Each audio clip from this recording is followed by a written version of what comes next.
It was a still, moonless night in one of the wealthiest neighborhoods in the country, the kind of place where the houses were so grand they almost felt like palaces, and where everything seemed perfect, polished, and in its place, a world away from the struggles most people face every day.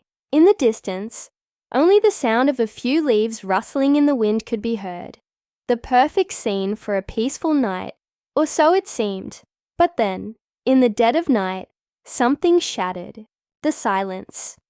A loud, frantic scream echoed through the grounds of the estate, cutting through the darkness like a knife. It was a cry for help, terrifying, desperate, and full of pain. At first it was so sudden and out of place that no one knew how to react. But the sound wasn't coming from inside the house. It was coming from outside. The voice belonged to someone familiar to the billionaire who owned the estate, but not someone you'd expect to be in any kind of trouble. It was the voice of his gardener's daughter. Her name was Maria, a young woman in her 20s who had always kept to herself, never drawing much attention. She wasn't a part of the world of luxury that surrounded her. She lived in the small, modest house at the edge of the estate, a simple existence with few luxuries. Her father worked for the billionaire, maintaining the sprawling gardens that stretched as far as the eye could see. And Maria, though she often stayed out of sight, was always polite and well-mannered whenever she came into contact with the estate's owner. But now, she was screaming for help, and the billionaire, who had heard it all, knew one thing for certain. Something was terribly wrong. The billionaire, Thomas Harrington, had built his empire from nothing. He was the kind of man who didn't let emotions get in the way of his decisions. A man driven by logic, wealth, and control. His house was a reflection of that, breathtaking, immaculate, and orderly. But when he heard Maria's scream, something inside him snapped. Despite all his wealth, all the power he had amassed over the years, there was one thing he could never control: the human heart. And in that moment, his heart was racing, not from fear, but from a sense of urgency he couldn't ignore. Without thinking, he rushed out of his bedroom and down the stairs, his feet pounding against the marble floor. He grabbed his coat off the rack by the door and stormed outside into the cool night air. The mansion was silent now, except for the sound of his own hurried breaths. The lights from the estate's sprawling grounds lit up the trees and the perfectly manicured lawns, casting long shadows across the perfectly maintained pathways. But he wasn't looking at the beauty of it all. He was focused only on one thing: finding Maria. He moved swiftly, his eyes scanning the area around him, trying to pinpoint where the scream had come from. It was coming from the farthest edge of the garden, near the back of the estate, where the property line met the dense woods. The area was secluded, isolated. No one would hear anything that happened there. As he approached the area, his heart pounded faster in his chest. There was a rustling sound in the bushes, something moving in the dark. Was it Maria? Was she okay? He picked up his pace, his thoughts racing. Then, as he stepped into the clearing, he saw her. Maria was kneeling on the ground, her hands clutching her stomach as she sobbed uncontrollably. Her clothes were torn, her hair wild, and she looked like she had been through something traumatic. Thomas hesitated for a moment, unsure of how to approach her. It was clear that she was in distress, but he couldn't make sense of what had happened. Maria's face was covered in dirt, her eyes swollen from crying. She looked up at him through the dim light, her expression a mix of fear and confusion. "Please," she whispered through trembling lips. "You have to help me." Thomas knelt beside her, his instincts telling him to act quickly. "What happened? What's going on?" Maria's breath was shaky, and she could barely speak through her sobs. They came for me. They took my father. They The billionaire froze. His mind raced, trying to process what she was saying. Who could have taken her father? And why would anyone target her? A simple gardener's daughter. It didn't make sense. He had no idea what kind of danger Maria was in. But one thing was for sure. Whatever was going on, it was much bigger than he could have ever imagined. Just as Thomas was about to ask more questions, there was a loud sound from behind them. A crash in the bushes. Someone, or something, was approaching fast. The sound grew louder, and Thomas's heart skipped a beat. It was like the air itself had changed. The bushes parted, and from the shadows emerged two figures. They were tall, their faces obscured by dark masks, moving with purpose and precision. Before Thomas could react, one of them grabbed him by the arm, pulling him away from Maria. The other moved quickly to her side, placing a hand on her shoulder, as if trying to calm her down. Thomas struggled, trying to free himself from the grasp of the masked figure. But it was no use. The strength of these men was overwhelming. His mind raced with questions. Who were they? Why were they here? What did they want with Maria? And why did they seem to know exactly where he would be at this moment? But before he could even try to make sense of it all, one of the figures turned toward him and spoke in a low, gravelly voice. "Don't make a sound. This isn't your fight, Thomas." The billionaire's blood ran cold. The mention of his name sent a wave of dread through him. He was being dragged into something far more dangerous than he could have ever imagined. Something that would challenge everything he thought he knew about his own wealth and power. What was the secret behind Maria's desperate cry? And who were these mysterious figures that had shown up in the dead of night? The answers weren't going to come easy. Stay tuned, because this is only the beginning.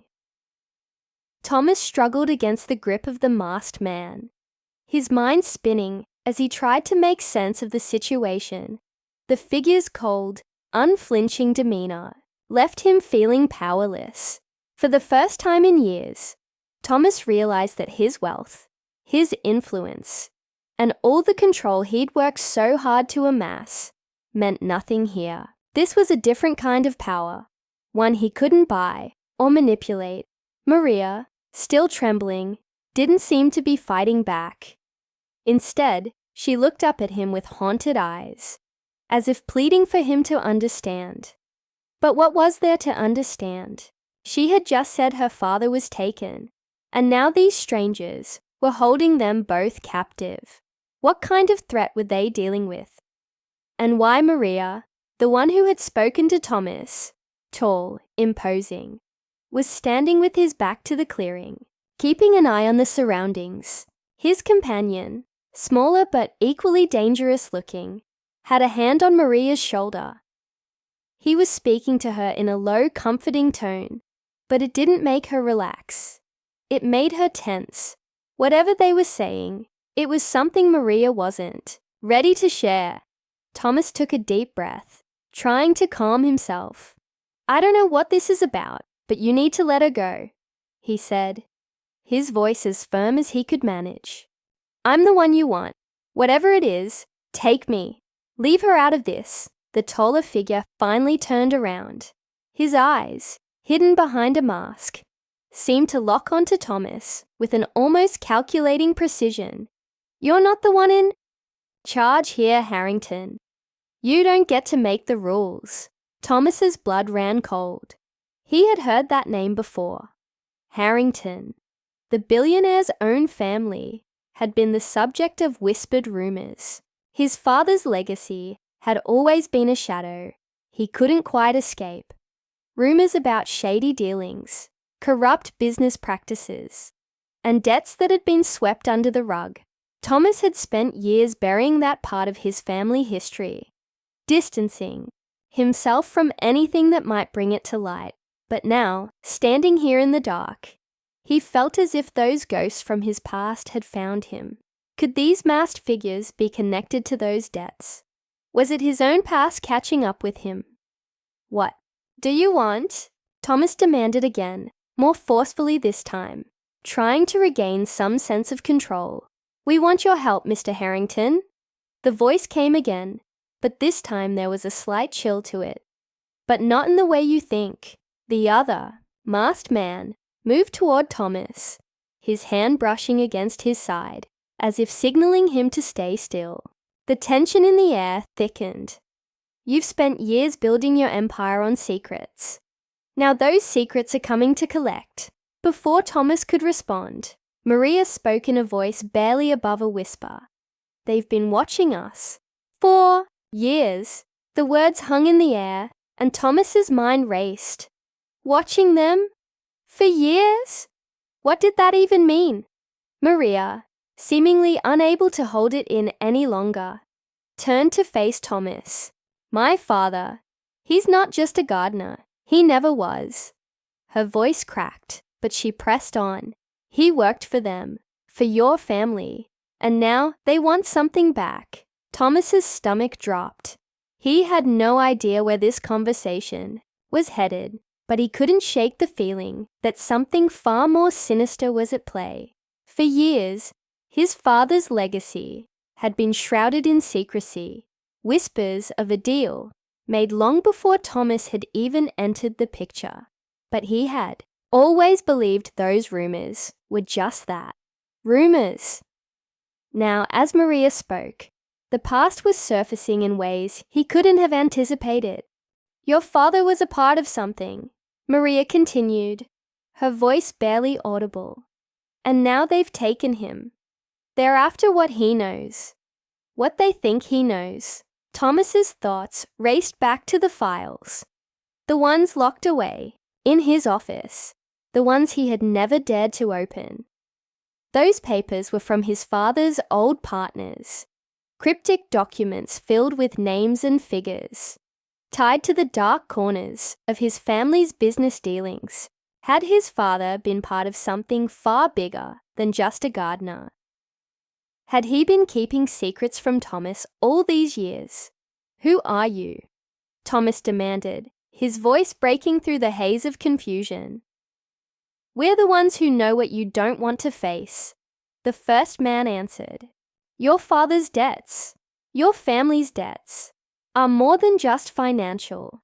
They're debts to people who don't forget, and they don't forgive. The other man moved toward Maria, pulling her to her feet as if to remind her that she was still very much under their control.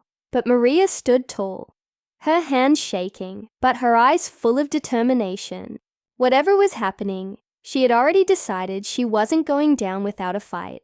We have to go after him, Maria said, looking directly at Thomas now. We have to get him back before it's too late. Before they... She choked, back a sob. Before they do something worse. Thomas didn't have to ask who they were. Whoever these men were, they had been working in the shadows for years. His family's past had come to a head, and now he was stuck in the middle of something he hadn't been prepared for. He couldn't understand all the pieces, but it was clear one thing. The billionaire's carefully constructed world was about to come crashing down around him. He looked at Maria, feeling a strange connection. Her pain, her fear, it mirrored his own. She had been drawn into this mess through no fault of her own, just like him. But unlike him, she knew the stakes. She knew what this was about. What do we need to do? Thomas asked, his voice steady, despite the chaos swirling inside him. Maria's eyes softened. But there was no time for hesitation. We need to find him. We need to find the key to everything my father's been hiding. He has the answers, and they want them. But just as the words left her mouth, the ground beneath their feet trembled. A low rumbling sound grew louder, vibrating through the clearing. Something, or someone, was approaching fast. Move! The taller man growled. We don't have time. Thomas glanced toward Maria, and he knew without a doubt that everything was about to change. They weren't just running from shadows anymore. They were running towards something far darker. something that would consume them both if they didn't act quickly. What was the key her father had hidden? And would they be able to find it before the ones chasing them did? The clock was ticking, and the danger was closing in fast. The ground beneath them vibrated again, this time more violently. The rumbling sound grew louder, like the growl of something monstrous, coming from deep within the forest. Thomas's heart raced as he turned his gaze to Maria, whose face had turned pale. She was trembling, her eyes wide with fear. But there was something else, something more determined in her expression. She wasn't just afraid anymore. She was ready to face whatever came next. The masked men looked at each other, exchanging a brief glance of uncertainty.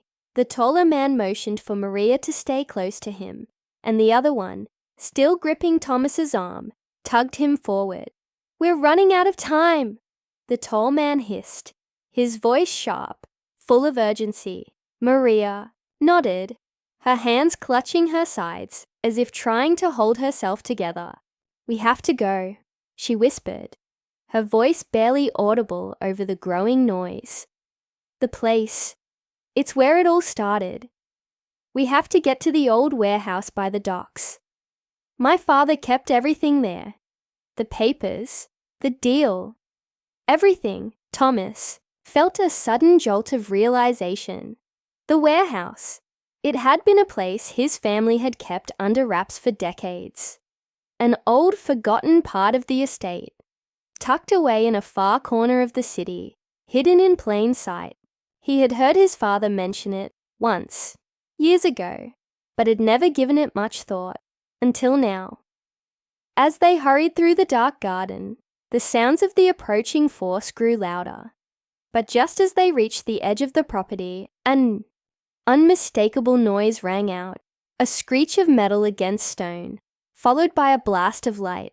A car, its headlights blinding in the dark, tore down the narrow road that led from the mansion's gates. Two figures, clad in black, stepped out. They were clearly waiting for them. "Get in!"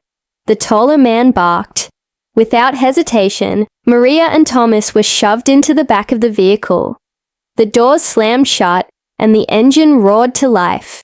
They were speeding away from the mansion, racing through the city toward the docks, with no time to waste. As the car weaved through the empty streets, Thomas tried to piece together the fragments of the puzzle. Who were these people? And why was Maria's father involved in something so dangerous, so connected to his family's past? The answers seemed just out of reach, taunting him. Until finally, they arrived at their destination. The warehouse was exactly as Thomas remembered it. Dark, abandoned, and forgotten. It loomed in front of them like a silent giant, its windows boarded up, and its door slightly ajar. The air was thick with tension. Whatever secrets it held, they were about to be uncovered. Maria stepped out first, moving quickly toward the entrance. Her hand was shaking as she reached for the door, but when she pushed it open, a loud creak echoed through the empty space. Thomas followed closely behind, his eyes scanning every corner of the room as they entered. The dust in the air seemed to settle around them like a shroud. Inside, it was as if time had stopped. Old filing cabinets lined the walls, their drawers filled with papers that hadn't seen the light of day in decades. The air was heavy with the scent of forgotten history. Maria moved quickly to a corner of the room where a stack of old crates was piled high. She knelt down, brushing off the dust from the top of one crate, revealing a faded logo, a symbol Thomas recognized instantly. It was from his father's old business dealings, a company that had vanished into the shadows years ago, leaving nothing behind but rumors and lost connections. "This is it," Maria said, her voice trembling with both fear and excitement. "This is where everything started." Thomas watched as she carefully pried open the crate, revealing a small locked box. Her hands were steady now, and with a soft click, the box was open. Inside was a collection of papers, old contracts, photographs, and notes that painted a picture of a web of connections far darker than Thomas had ever imagined. As Maria flipped through the papers, Thomas felt a knot tighten in his chest. His father's name appeared repeatedly, alongside the names of powerful individuals, some of whom were still active in the world today. But the most chilling discovery came when Maria held up a photograph. It was a picture of his father, standing alongside a group of men Thomas didn't recognize. They were gathered around a table, shaking hands, sealing a deal that seemed to span continents. The faces of the men were masked, but there was no mistaking the connection. His father had been involved in something dangerous, something illegal, and it had cost him more than just his reputation. The debt, Maria whispered, holding the photograph in front of Thomas. This is what they're after. They think your father hid something in these papers, something they believe can still be used to claim what they're owed. Thomas's mind raced. He had always thought his family's wealth came from hard work, from investments, from smart business deals. But now, he was staring at the truth. His father's empire was built on corruption, lies, and shady deals, with people who didn't play by the rules. The sound of footsteps interrupted his thoughts. The masked figures had followed them into the warehouse, their movements deliberate and cold. The taller man spoke again, his voice dark with finality. It's over. There's nothing more to find here. But Thomas stood his ground. I'm not leaving. Not until I know what happened to my father. The tall man's eyes narrowed. Your father knew what he was doing. He made his choices. Maria stepped forward, her eyes fierce. And I'm not leaving until I know why he chose to hide this from me. For a moment, the air was thick with tension, as if the entire warehouse was holding its breath. Then, the taller man stepped aside, a strange look on his face, as if he had just made a decision. We'll let you see what he left behind, but understand this. There's no turning back now. Maria took the box from the table, her hands trembling but resolute. As she handed it to Thomas, their eyes met, and for the first time, he saw the weight of her pain mirrored in his own. They were both tied to a past neither could change. But now they had the chance to take control of it, to uncover the truth, no matter the cost. As the figures retreated into the shadows, leaving them alone in the warehouse, Thomas and Maria stood together, united by a shared understanding. The answers were in their hands, and now nothing could stop them from facing the truth. But even as the box sat in Thomas's hands, he couldn't shake the feeling that the past was far from over. The ghosts of his family's legacy were not done haunting him, and the real danger was just beginning. The stakes had never been higher. The clock was ticking, and the mystery was far from solved. But one thing was clear. Whatever was coming next, they would face it together, and nothing would be the same again.